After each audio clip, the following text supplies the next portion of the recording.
Welcome to another special edition of Daily Airline News. I'm Jeffrey Thomas. Delighted to say that once again I'm joined by UK aerospace engineer Richard Godfrey, who has taken the Whisper technology, worked on it, perfected it, and used it to find a new location of MH370. As you know, we're tracking Armada 7806, and it's been a very interesting day with this vessel, and Richard's going to tell you all about it. Yeah, complicated story, Jeffrey. Yeah, indeed. Armada 7806 changed course overnight and then started heading directly for Cape Town in South Africa, which is still its official destination. The course yesterday was 263 degrees. It then became 257. That doesn't sound like a huge difference of 6 degrees, but it makes all the difference when you want to get to Cape Town. At that point, the vessel was doing over 10 knots and was expected to arrive in Cape Town on the 25th of March, 2025. But the vessel has now stopped, and then it started again, but only slowly and yet another direction. So Armada 7806 was currently passed by the MH370 search area, which it was investigating around the IG hotspot.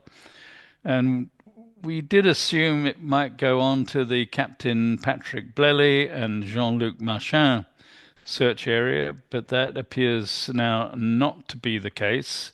The Armada 7806 has now stopped for 30 minutes at the top of the DSTG search area. You will remember the Australian DSTG Science Technology Group published Bayesian methods in the search for MH370 back in December 2015.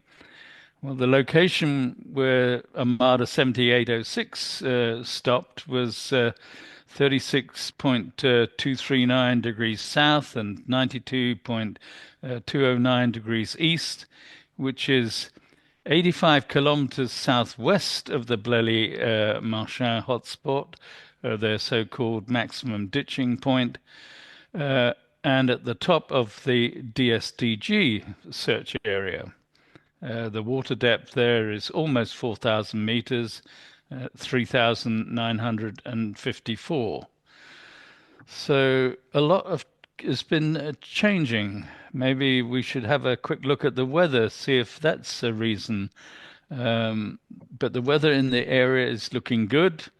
There is a moderate tropical cyclone Yvonne to the northwest, but that's going to Madagascar and expected to die out by Friday.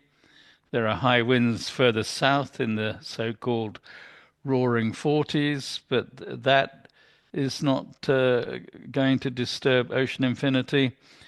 Last night there was sea fog and low cloud in the search area, but that's now been dispersed by the winds. So the changes that are happening, I was going to say by the minute, but by the hour, are not due to the weather. There are obviously other reasons driving the change of course of Armada and what we're observing. So has Ocean Infinity confirmed the new search area for MH370? Have we heard anything at all? No, and I find that a bit strange. We've heard again from the Malaysian Minister of Transport. He issued a statement, as you know, on the 11th anniversary, 3 days ago, the 11th anniversary of the disappearance of MH370. At that time, he said, recognizing the considerable public interest in this renewed search, we are working diligently towards finalizing the new search agreement in accordance to the government of Malaysia's procedures. And today he's reported in the press of again saying that they're about to sign, but he doesn't actually say we have signed. So there's nothing from the Malaysians and nothing from Ocean Infinity. Now, we've, of course, reached out to Oliver Plunkett, the CEO of Ocean Infinity, to come on to our show, but that was politely declined. Yeah. So no official comment from Ocean Infinity, and a Oliver Plunkett politely declining an interview. But quite obviously, there's some reason that the agreement has not yet been signed between Ocean Infinity and Malaysia. And obviously, there's some reason for the Armada 7806 to change course last night and now go to an area which has been searched before by Fugro back in the 2015-16 search.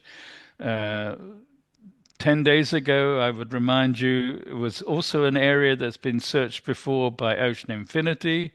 So at the moment, they're only searching areas that have previously been searched, perhaps looking at data gaps in their comprehensive search data archive.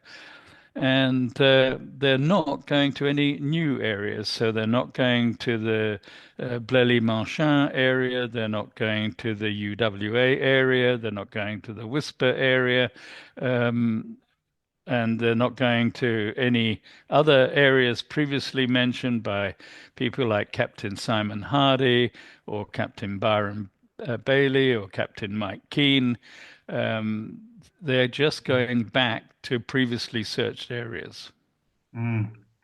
Very intriguing. I can't help but think that part of the problem with the delay in signing this contract possibly relates to the attempted interference with the search by the Malaysians, the military, back in 2018. And one wonders if the demands of the Malaysians regarding the release of photos and other data when they do find MH370 is could be a stumbling block. Yeah, I think you could well be right. 2018 was quite a shock, really, with the Malaysian Air Force actually sending people into the Ministry of Transport in Kuala Lumpur and taking custody of the items of wreckage from MH370. The police got them to return those items.